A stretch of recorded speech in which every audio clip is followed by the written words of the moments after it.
Welcome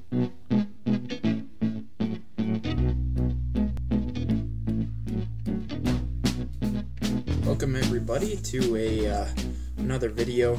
Got a kind of a special one here for you today. I mentioned at the end of the last project update that I had some friends that wanted me to do a weathering video.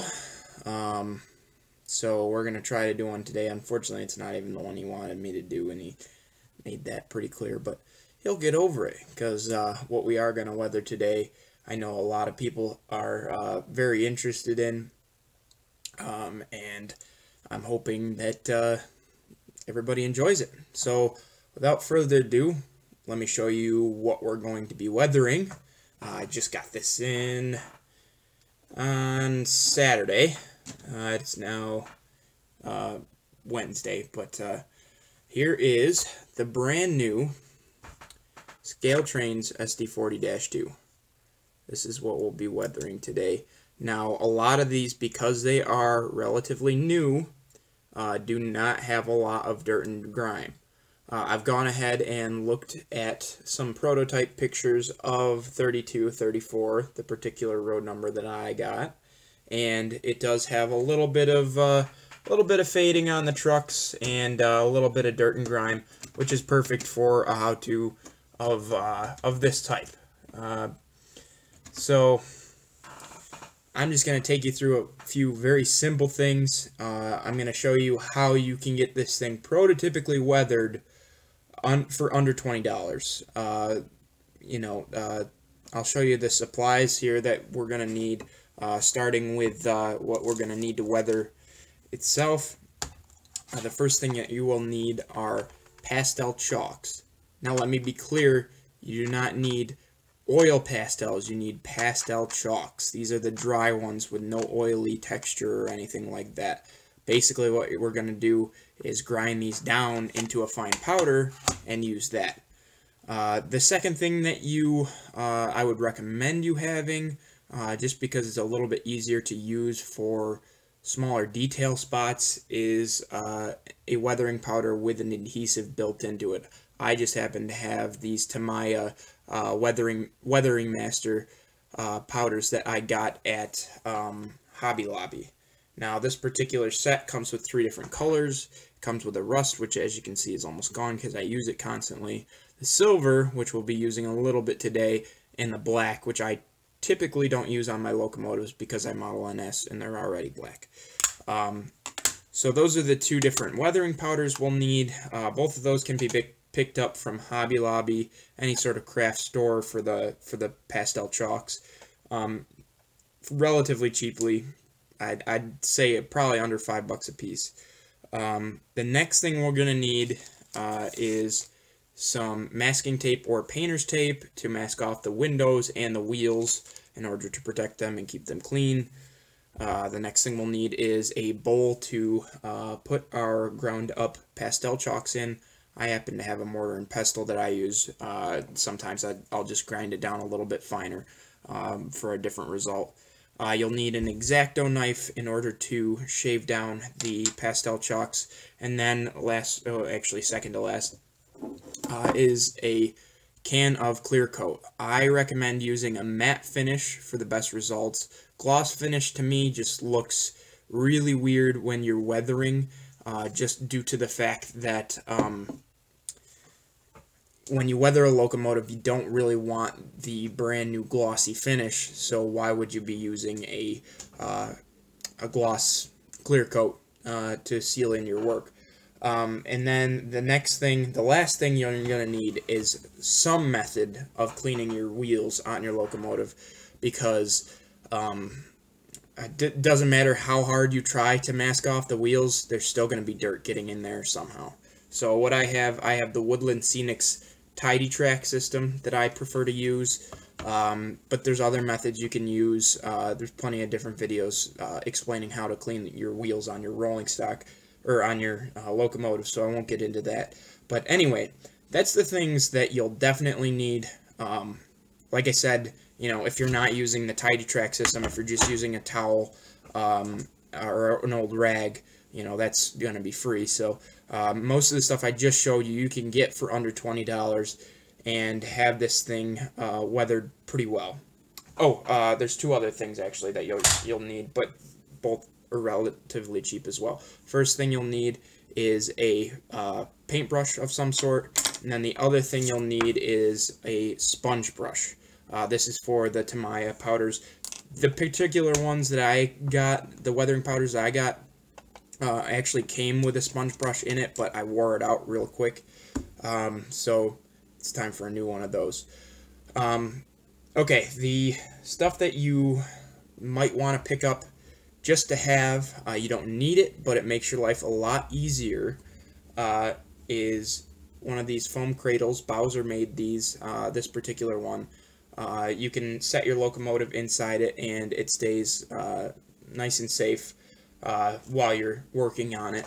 So that's really nice. And then the other thing I would recommend is some sort of wheeled device, such as this old Lazy Susan that I have, in order to put your work down on when you're painting it, when you're putting your clear coat on. It makes it a lot easier to not have to pick up your locomotive and leave fingerprints on it, instead of being able to rotate it like this in order to make sure it all gets clear coated properly. So those are the things you'll need when you're, ooh, excuse that bad noise, when you start your weathering. Hang on 1 second and we'll get into the actual steps of the weathering process. Okay guys, so the first step in the weathering process itself, and you should always do it this way, never start anything else before you do this, is to mask off the windows. So I'm going to go through that right now. I'm just going to make it a time lapse because it's going to take me a little while, so stay tuned and we'll get that done.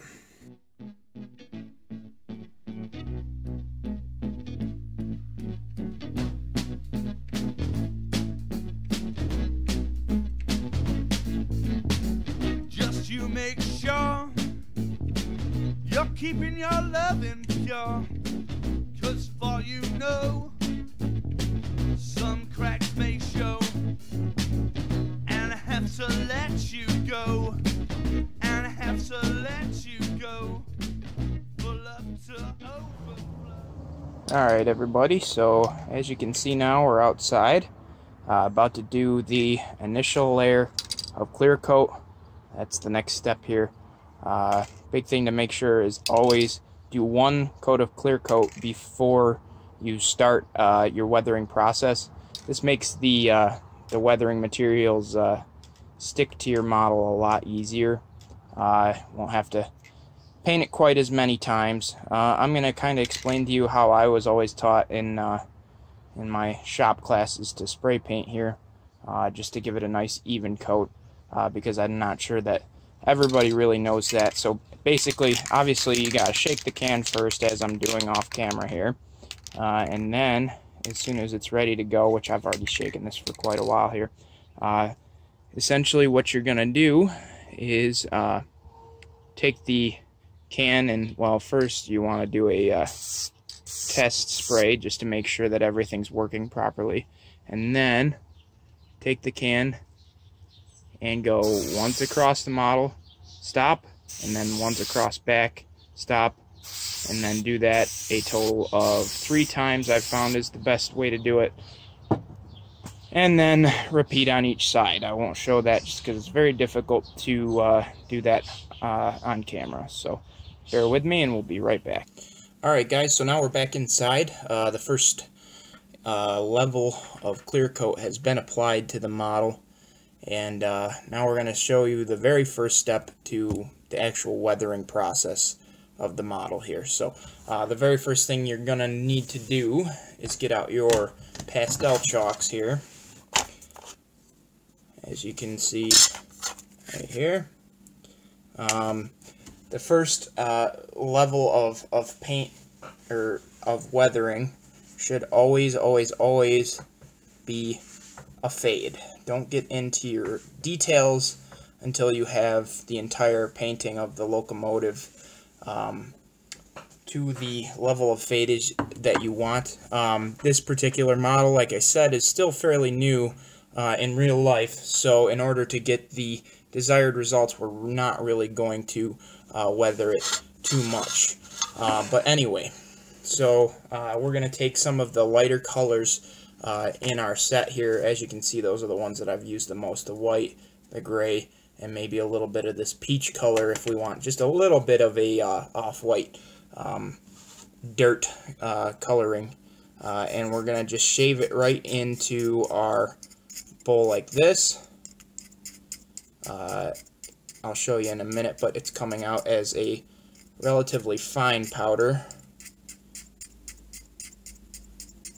And because we're doing the whole locomotive here and doing maybe 1 or 2 coats, we don't really need a ton, but okay, now we'll get some gray.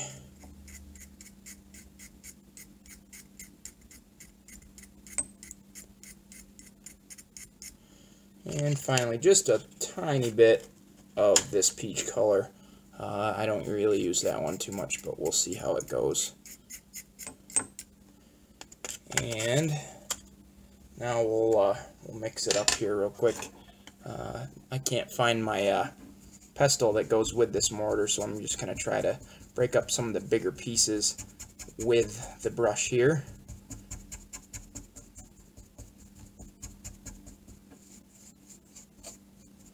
And as you can see, we have a nice little fine powder in there that's going to be just about the right color for this locomotive to fade down basically the entirety of the locomotive with this first batch. So the way I usually start is just right on the sides. I'll just do, well, let's see, I gotta make sure you guys can see, obviously. I'll start with just dabbing a little bit along the entirety of the side, and then I'll come back through and kind of spread it out. Now, I've had this issue down here before where it's very difficult to see what's being put on the model, but it may seem to you that it's going on a little heavy. However, with these pastel chalks, once you spray paint them, once you hit them with another coat of clear coat, which is what we're going to do in between layers of the weathering, they do tend to wash out a little bit, so it'll be closer to the way you want it to look. So honestly, ultimately, this is actually the coloring I want. However, once we clear coat it, it's not quite going to be that faded.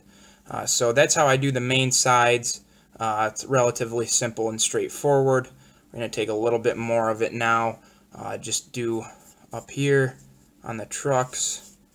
Don't really want a ton up here.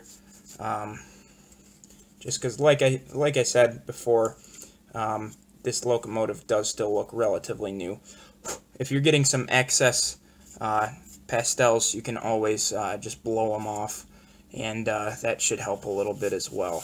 So stay tuned. I'm going to get the rest of this one done, or the rest of this layer done, and then we'll get into the next one.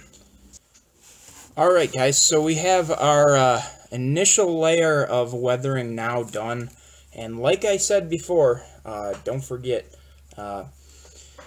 when you clear coat the model, it does wash out the weathering that you've done. So as you can see here, this is one full layer, and it still looks like a relatively new locomotive.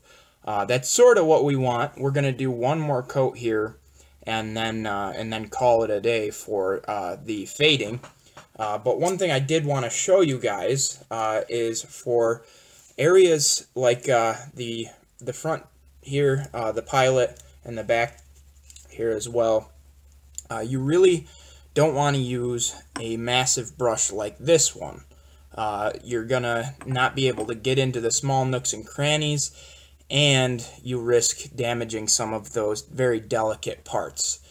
So rather than using one of the large brushes, I recommend also having a very small brush such as this one in order to do those areas.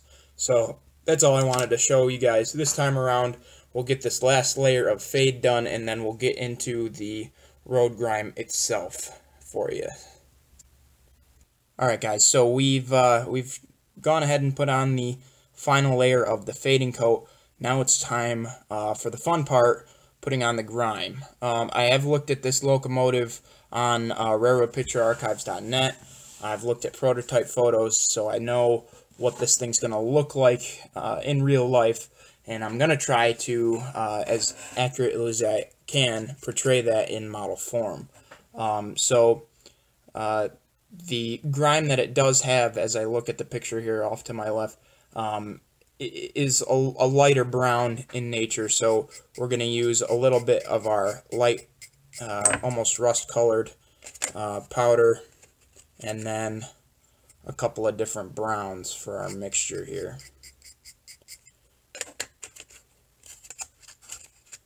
And I'm not going to use a ton here, just because, you know, this particular layer is only going to be one little layer, and then for the more detailed grime, we're going to go ahead and use those Tamiya powders in order to really get the effect we're looking for.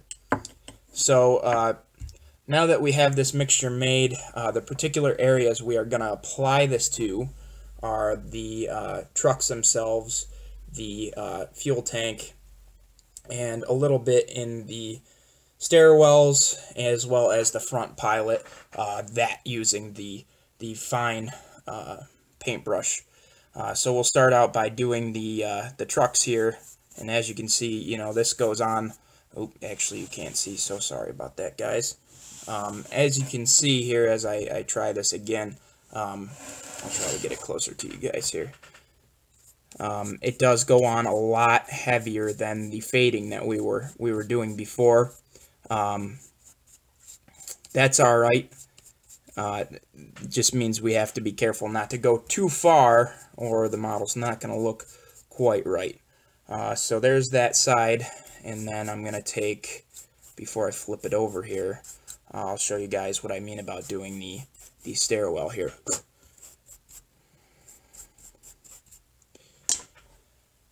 So this particular model, as I again look at the photo here, does have a ton of dirt and grime in the stairs or the steps here. So we're going to try to get that as accurate as we can as well. We may have to come back with the Tamiya powders in order to get that completely right, but we can start to really get the grime in that particular area with just the brush and powders a little bit.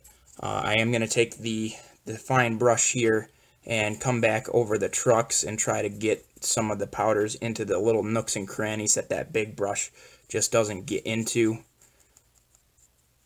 And we'll go from there. Alright guys, so I'm going to get the other side of this done, and then we'll show you what it's looking like after that, and we'll see what else needs to be done. Alright guys, so we've gone ahead and finished the weathering with the powders here, and we're going to now move on to using the powder with the adhesive, the Tamiya product now. And like I said, there's a lot of different products out there that you can use. All you need to make sure is that it's a weathering powder that has the adhesive built into it. The reason I say that is because that adhesive, where these regular powders that we've used have really, for the most part, just blown right off when we go to clear coat it. The adhesive version stays on a lot easier, and really you only need one, maybe two layers of each of those. So what I've done is I've gone ahead and done the first initial layer on this side. I've gotten a little bit of the Tamiya in the steps. You can't really see that now, but I also have one area that tends to be particularly grimy on these SD40-2s, it seems, is the area right here, right underneath the cab and above the truck. I'm sure it would be that way back here if the cab were right above the truck as well. But I've gone ahead and done that, and what I'll do is I'll show you me doing it on the other side here, just so that you can get an idea of what it looks like when the powder goes on. It's not really anything too special, but essentially all you do is take the powder, you get a little bit of it on the sponge brush that I have here, and you go ahead and just lightly at first brush it on to the locomotive itself. The big area that you want to focus on getting dirty on these particular ones is the sill stripe. That's where it kind of pops the most. And then up here as well, just lightly, like I said. It's really, the prototype's really a you know, brownish color, not really a rust color like this is coming out to be.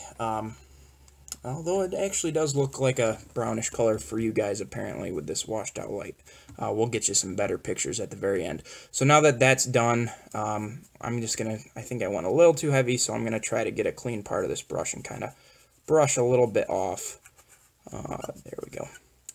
And I'm just going to do a little bit here as well on the fuel tank. Really just want to get a nice even grime layer there. And for the most part, that's about it. You might notice on some locomotives that there's a little bit of grime up near all these grills and whatnot, but on this particular locomotive there really wasn't. So I'll leave it at that. Let's see. That'll be the last step of weathering that you guys see.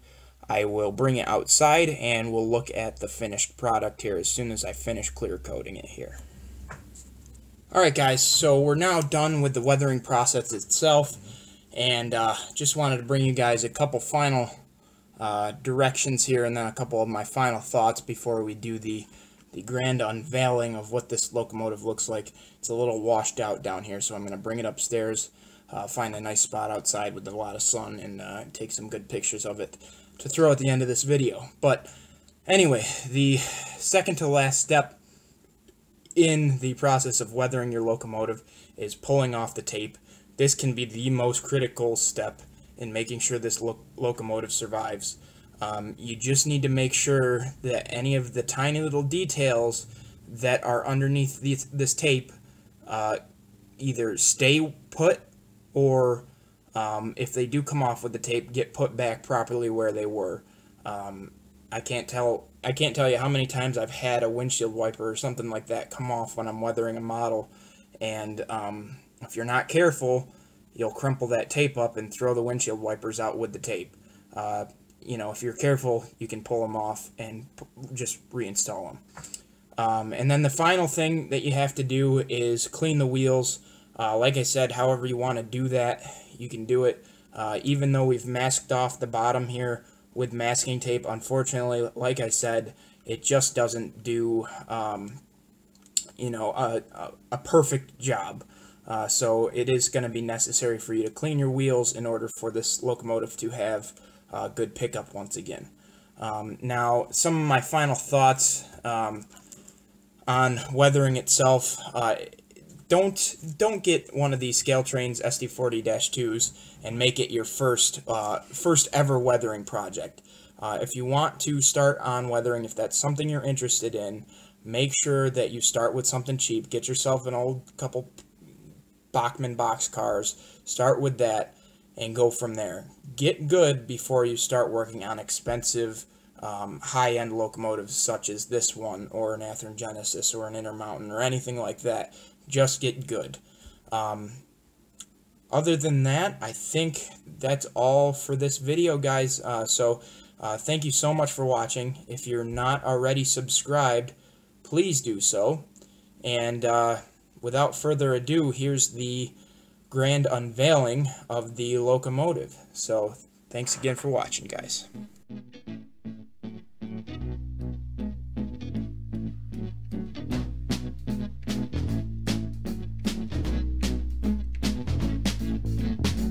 Just you make sure you're keeping your loving pure, 'cause for you know some cracks may show, and I have to let you go, and I have to let you go. Full up to